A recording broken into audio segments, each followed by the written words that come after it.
The 7 rounds that changed everything. The workshop fell silent, except for the rhythmic tap of steel on steel.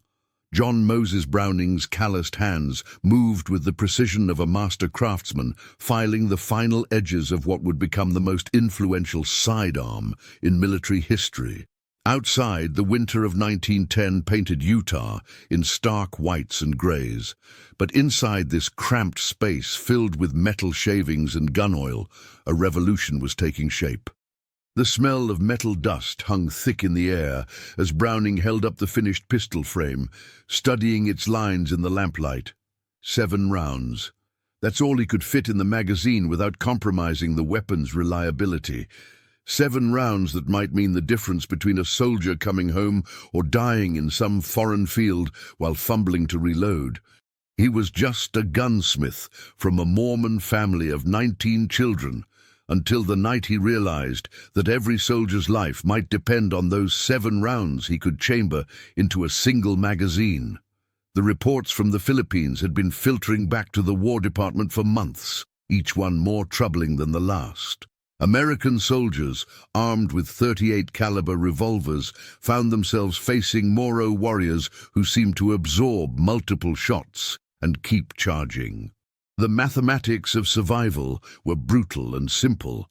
6 shots from a revolver, followed by precious seconds of vulnerability while reloading, seconds that determined who lived and who died. Another failure at Fort Benning yesterday, Browning muttered to his assistant, reading the latest telegram from the Army's testing facility. 17 jams in the dust trial alone. But this wasn't about bureaucratic disappointment anymore. This was personal. Browning had been carrying the weight of his older brother's death for decades, a hunting accident caused by a rifle that misfired when it should have fired true. Every spring he crafted, every trigger mechanism he perfected, carried the memory of that terrible morning when better engineering might have saved a life. The crisis building in America's military reflected a deeper truth that traditional thinking refused to acknowledge. The world was changing, and wars were no longer fought with the genteel pace of previous centuries. Soldiers needed weapons that could fire repeatedly without jamming, reload quickly, and function in conditions that would destroy a conventional revolver. Yet when Browning had first approached Colt manufacturing in 1896 with his semi-automatic designs, the company executives dismissed them with the condescending smile reserved for impractical inventors. Too complex for military use, they said. Soldiers need simple, reliable weapons, not mechanical curiosities. Even his own brothers questioned whether he was wasting his time. "Why fix what isn't broken, John?" they asked. "Revolvers have served armies for decades. The 1907 military trials seemed to prove his critics right. Early Browning prototypes, jammed in dust tests, failed to feed properly and broke under heavy use." Officers shook their heads and returned to their familiar wheel guns, convinced that semi-automatic pistols were interesting inventions but unsuitable for real soldiers in real wars. Tonight, in his workshop in Ogden, Browning held something different. 17 redesigns had taught him that reliability came not from adding complexity, but from achieving perfect simplicity. 31 parts, each machined to tolerances that pushed manufacturing limits. A .45 caliber cartridge he had designed specifically for the weapon, delivering stopping power that made 38 rounds seem inadequate. The winter wind rattled the workshop windows, but Browning barely noticed. He was thinking about soldiers he would never meet, in battles he couldn't imagine, depending on the weapon taking shape under his hands. If stories like this make you question what you do in someone else's boots, tell us in the comments how you imagine you'd react in this camp, and stay with us for the next chapters. How many lives can rest in the space between one trigger pull and the next? The road to what would become the Model 1911 had begun with humiliation, but John Browning possessed something his critics lacked: an engineer's obsession with solving problems others considered impossible. Through 1908 and 1909, winter nights in Utah blurred into a singular focus as he redesigned the pistol's action 17 times. Each failure taught him something new. The slide that cracked under pressure showed him where to add steel. The magazine that failed to feed properly revealed the precise angle needed for flawless operation. The barrel that couldn't withstand prolonged firing guided him toward an alloy that could absorb punishment no handgun had ever endured. His breakthrough came during a sleepless week in January 1910, when exhaustion finally stripped away everything unnecessary. The solution wasn't adding complexity, it was achieving simplicity through perfect engineering. Like his father Jonathan before him, who had armed Mormon pioneers with weapons that functioned in desert sand and mountain snow, John understood that reliability meant everything when your life depended on it. Born in 1855 in Ogden, he had learned metalwork before he could properly hold a rifle, spending childhood hours in his father's shop watching springs compress and triggers release. The rhythm of creation had become as natural as breathing: heat, hammer, file, test. Repeat until perfection emerged from raw steel. But it was tragedy that shaped his mission. At 16, he had watched his older brother Thomas die in a hunting accident with a misfiring rifle, a mechanical failure that could have been prevented with better engineering. From that moment, every weapon Browning designed carried an unspoken promise. It would work when lives depended on it. The families of soldiers deserved that promise. In farmhouses across America, mothers and wives read newspaper reports from the Philippines with growing dread. The Moro campaigns had revealed a terrible truth. Traditional military weapons were failing American boys in foreign battles. Officers died reloading while enemies advanced. The stopping power simply wasn't there. "We need something revolutionary," Colonel Thompson had written in his latest report to the War Department. But traditional thinking resists change.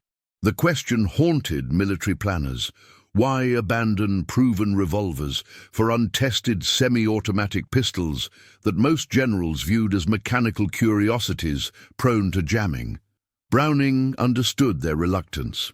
Military doctrine had been built on the reliability of simple mechanisms. Revolvers had served armies for decades. They were easy to clean, simple to repair, and soldiers understood them intuitively. A semi-automatic pistol represented unknown territory, more moving parts, more opportunities for failure, more complexity in the hands of young men under stress. Yet complexity, properly engineered, could become simplicity in action. 7 rapid shots without reloading, a magazine that could be changed in seconds, a weapon that fired the same way every time in mud, sand, or mountain snow. The engineering challenge consumed him. Each component had to function perfectly, not just individually, but in harmony with 30 other precisely machined parts. The tolerances required pushed manufacturing capabilities to their limits. Traditional gun-making methods couldn't achieve the precision needed. Late at night, filing steel by lamplight, Browning sometimes heard his father's voice from decades past. "A weapon is only as good as the man who depends on it. Make it worthy of him." The workshop filled with prototypes, each one closer to the vision taking shape in his mind. Outside, Utah's winter deepened, but inside the cramped space, warmed by a coal stove and lit by determination, a revolution in military small arms was being born, one careful file stroke at a time. Military observers expected another disappointment when the trials began at Springfield Armory in March 1911. Instead, they witnessed something that would quietly change the nature of warfare itself. What happens when an engineer's perfectionism meets a soldier's desperate need? The 1911 trials began quietly at Springfield Armory in March 1911. Military observers, having witnessed too many promising weapons fail under real conditions, expected another disappointment. Instead, they witnessed something that shattered decades of small arms doctrine. and would echo through every conflict for the next century. Browning's pistol fired 6,000 rounds without a single malfunction. When they soaked it in mud, it fired. When they filled the action with sand, it fired. When they dropped it from heights that would destroy a revolver, it fired.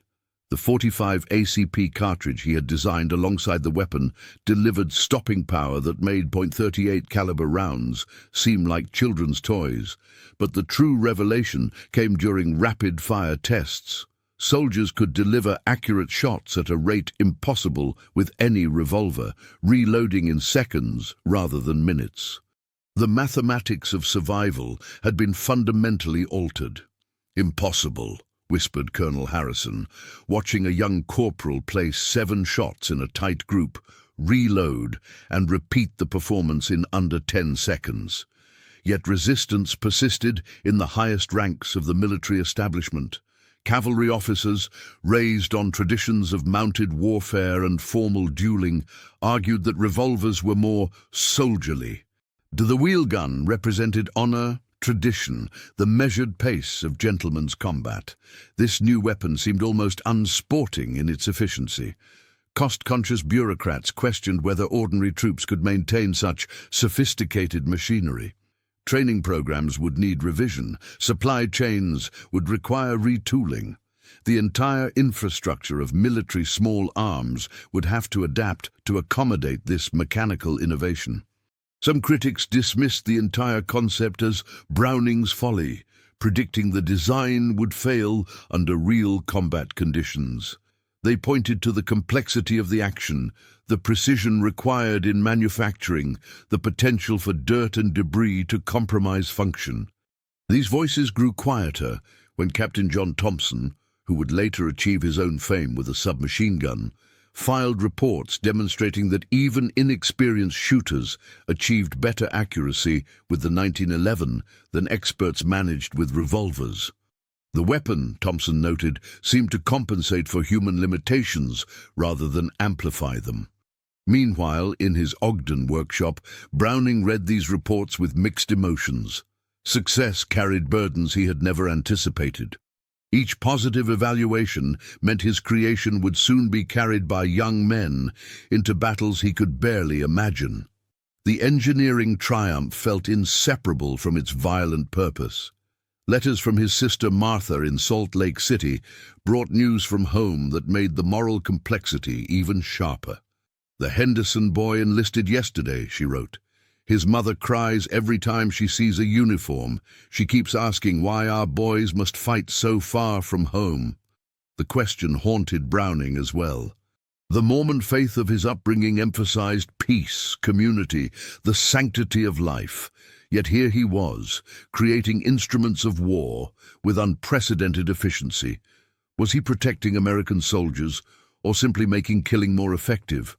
Official adoption came in March 1911, but Browning understood that the pistol's true test would begin when American forces carried it into actual combat. Reports from the Mexican border campaign 3 years later provided the first real-world validation. Soldiers wrote letters home describing a weapon that fired when clogged with desert dust, dropped in rivers, or subjected to abuse that would cripple any revolver. Word spread through the ranks. Browning's pistol worked. Not just on testing ranges, but in the chaos and confusion of real combat, where seconds meant survival and mechanical failure meant death. When World War I erupted, American doughboys carried the 1911 into trenches where mechanical reliability became the difference between life and death. In conditions that rusted other weapons, corroded springs, and jammed actions, Browning's design continued to function with the consistency he had obsessively engineered into every component. Do you think you'd cling to what you were taught back home, or to what your own eyes see in a place like this? Comment which side you'd lean toward, and share this episode with someone who loves real human stories from history. But success in war carries its own burden of knowledge. The burden of creating something that worked too well began weighing on John Browning by 1918. In newsreels, playing in theaters across America, He watched his creation in the hands of soldiers barely old enough to shave, knowing that his engineering genius was now measured in lives taken and lives saved. The mathematical perfection he had achieved in those 31 precisely machined parts had translated into battlefield effectiveness that exceeded even his own expectations. Reports from France described American officers advancing through German trenches with a confidence impossible with revolvers. The psychological impact of 7 immediate shots, followed by rapid reloading, changed the dynamics of close combat. Yet every letter of commendation from military commanders carried an implied weight of responsibility. Brigadier General Mitchell wrote from the Western Front, "The Model 1911 has proven invaluable in trench-clearing operations. Its reliability under adverse conditions has undoubtedly saved American lives." Browning read such letters in his workshop, surrounded by the same tools and benches where the pistol had been born. The smell of gun oil and metal shavings remained constant, but the moral landscape had shifted permanently. He had solved the technical problem so completely that his creation would outlive him by generations, carried by armies he could never have imagined. The irony that haunted his sleepless nights was inescapable. He had created the weapon to protect American soldiers, but its very effectiveness ensured it would be copied, studied, and ultimately used against them. German armorers were already attempting to reverse engineer captured examples. Japanese military observers had requested detailed specifications through diplomatic channels. In quiet moments, Browning found himself thinking about the young men whose lives might depend on his work. Farm boys from Iowa, factory workers from Detroit, college students from New England, all carrying identical steel and springs into situations where mechanical reliability meant everything. His workshop assistant, young David Coombs, noticed the designer's growing introspection. "Something troubling you, Mr. Browning?" he asked one evening as they cleaned the day's prototypes. "I've been thinking about permanence," Browning replied, studying a pistol frame in the lamplight. "How long something lasts after its maker is gone, whether that's blessing or curse." The question had become personal in ways he hadn't anticipated. Each report from the battlefield confirmed that his design was becoming standard equipment for American forces. The Army had ordered thousands of units. Production facilities were expanding to meet demand. The Model 1911 was transitioning from experimental weapon to institutional fixture. Dr. Margaret Coleman, a family friend and one of the few people with whom Browning discussed the moral dimensions of his work, visited the workshop that winter.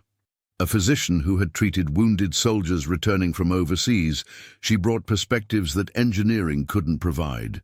"The boys I've seen appreciate reliability above all else," she told him. "They speak of your pistol the way they might discuss a trusted companion, something they can depend on when everything else fails." "But what happens when the enemy has the same advantage?" Browning asked. "When reliability serves both sides equally?" Dr. Coleman considered this carefully. "Then perhaps reliability itself becomes a kind of mercy. A weapon that functions as intended is preferable to one that fails unpredictably. At least the outcome depends on skill and circumstance, not mechanical chance." The conversation stayed with Browning through the remainder of 1918. As the war in Europe moved toward its conclusion, he began to understand that his creation had become something larger than any individual weapon. The Model 1911 represented a new standard in military equipment, proof that American manufacturing could produce items of unmatched quality and dependability. Yet success in wartime carried implications that extended far beyond any single conflict. The pistol would survive the war, survive its creator, and continue serving in ways and places he could never predict. That permanence felt both triumphant and terrifying. Late at night in his workshop, filing new prototypes and refining existing designs, Browning sometimes wondered whether innovation itself was a form of responsibility that extended across generations. He had given soldiers a tool they could trust, but trust, once established, created its own obligations.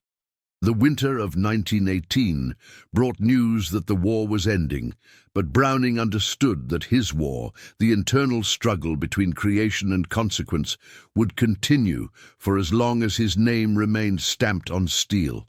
How do you carry the weight of creating something too perfect for an imperfect world? By 1920, John Browning had begun keeping a private journal, something he had never done before, despite decades of meticulous engineering notes. The entries were brief, often just single lines written late at night when the workshop was quiet and his thoughts turned to consequences he had never anticipated. March 15, 1920, received letter from War Department. They want to discuss future applications of the design. What future did I think I was creating? The secret that haunted him, written in careful script across pages he shared with no one, was simple and devastating. He had succeeded too completely. The Model 1911 worked so well that it had become not just a weapon, but a template for everything that followed. Every semi-automatic pistol designed after his carried echoes of his engineering solutions. In the Pacific Theater during the recent war, his pistol had functioned in tropical humidity that rusted other weapons. In European cities, it had served American forces through conditions that tested every mechanical limit he had engineered into the design. Through Korea, Vietnam, and conflicts yet to be fought, the fundamental design would remain unchanged because he had achieved something approaching mechanical perfection. The journal entry for April 3, 1920, revealed his deepest concern. They speak of service life in decades, 70 years, perhaps more. What have I built that will outlast me by so long?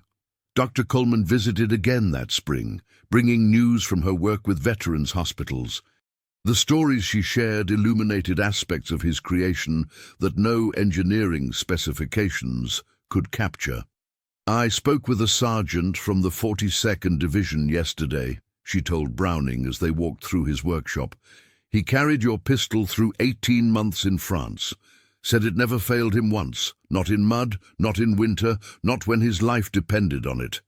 Browning nodded, but his expression remained troubled. And now? Now he's a bank manager in Chicago. Still carries it, though he's never fired it since the armistice. Says it reminds him of promises kept. That phrase, promises kept, appeared repeatedly in Browning's journal throughout 1920.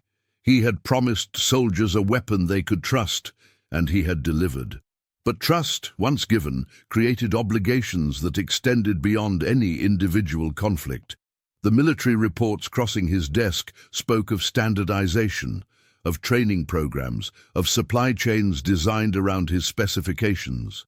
The Model 1911 was becoming institutional infrastructure, as permanent as barracks and as fundamental as uniforms. June 12, 1920, read that Japan is requesting manufacturing licenses. The irony is almost unbearable. American soldiers may someday face weapons based on designs I perfected to protect them. His assistant David found him one evening, sitting motionless at his workbench with a disassembled pistol before him. Working late again, Mr. Browning. Thinking about time, Browning replied. About how long 31 pieces of steel might outlast the man who arranged them. The conversation that followed became one of the last detailed discussions Browning had about his creation's broader implications. David, young and practical, couldn't understand his mentor's growing melancholy.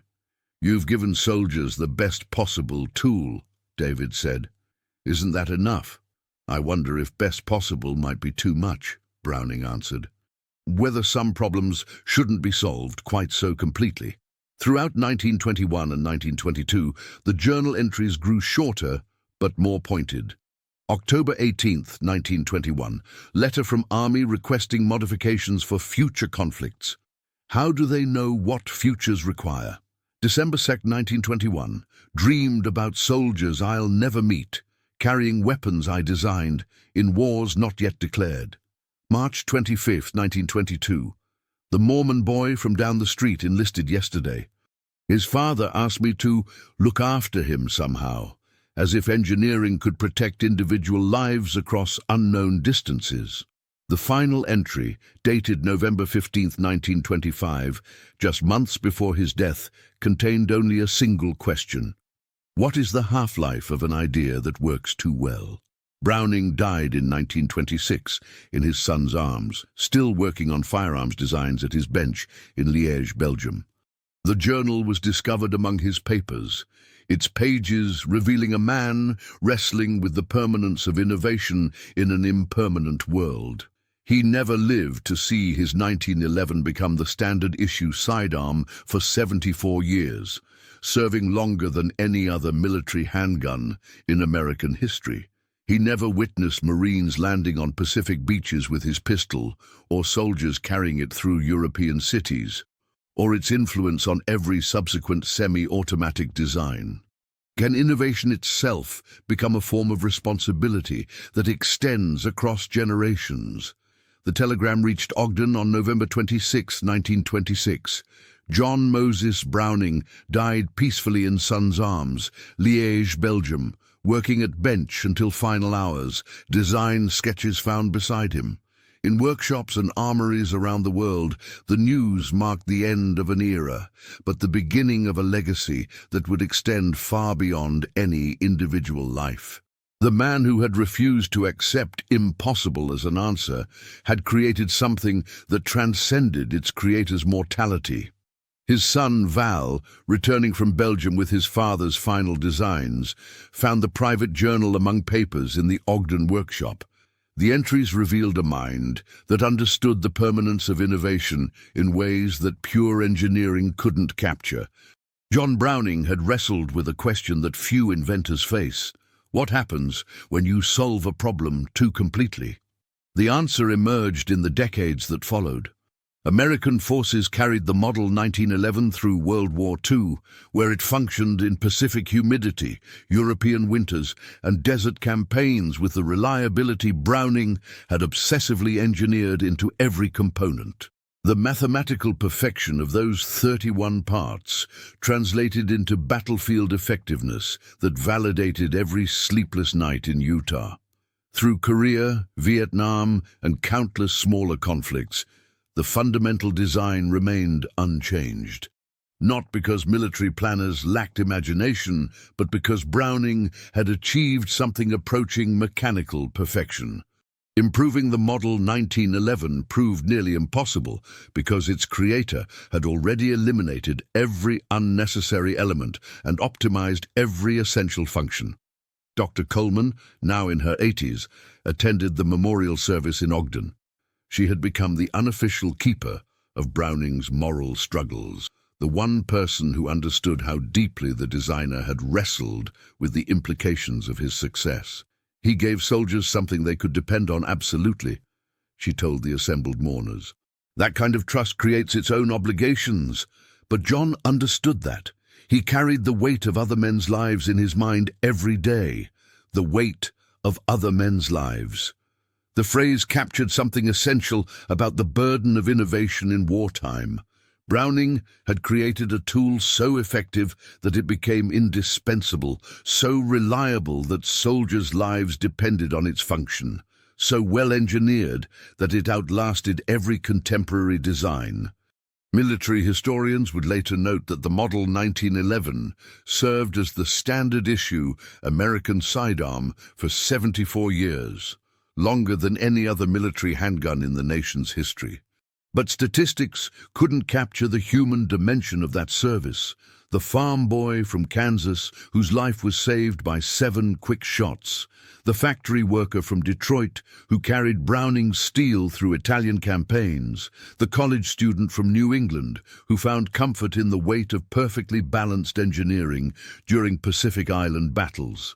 In 1985, nearly 60 years after Browning's death, the U.S. military finally replaced the Model 1911 as its standard sidearm. Veterans gathered at ceremonies across the country, many carrying weapons that had served them through multiple conflicts. The emotional attachment to Browning's design had become inseparable from the memories it carried. Sergeant Major William Hayes, a veteran of 3 wars, spoke at the retirement ceremony at Fort Bragg. "It's not just a weapon we're retiring today, it's a relationship with reliability that young soldiers today won't understand." When everything else failed, Browning's pistol worked. That kind of trust becomes part of who you are. But perhaps the truest measure of Browning's legacy lay not in military ceremonies or historical assessments, but in the continued influence of his design principles. Every semi-automatic pistol manufactured after 1911 carried echoes of his engineering solutions. The template he created, the relationship between slide and frame, the mechanics of recoil operation, the balance between simplicity and effectiveness, became the foundation for every subsequent development. In the end, it wasn't just the weapon that endured, it was the mind that refused to accept impossible as an answer. Browning had proven that true innovation comes not from abandoning proven principles, but from perfecting them until they transcend their limitations. Late at night in his workshop, filing steel by lamplight, he had imagined soldiers he would never meet depending on his work. That imagination had driven him toward a perfection that outlasted its creator by generations, carried by armies through conflicts he couldn't envision, serving purposes he never intended. The workshop in Ogden stood empty now, but the rhythmic tap of steel on steel echoed through every battlefield, where American soldiers carried 7 rounds chambered with absolute confidence. The gunsmith, from a Mormon family of 19 children, had given the world something that would outlive them all, proof that when lives depend on engineering, good enough is never enough. The taste of that certainty, metallic, precise, reliable, would linger in the memory of everyone who ever depended on 31 pieces of steel, arranged by a man who understood that responsibility extends across time, across distance, and across the lives of soldiers he would never meet. If this story reminded you that even in the darkest times, small acts of humanity still matter, subscribe to the channel.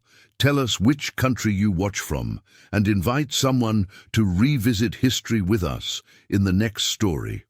What do you carry from the past that still shapes who you are today?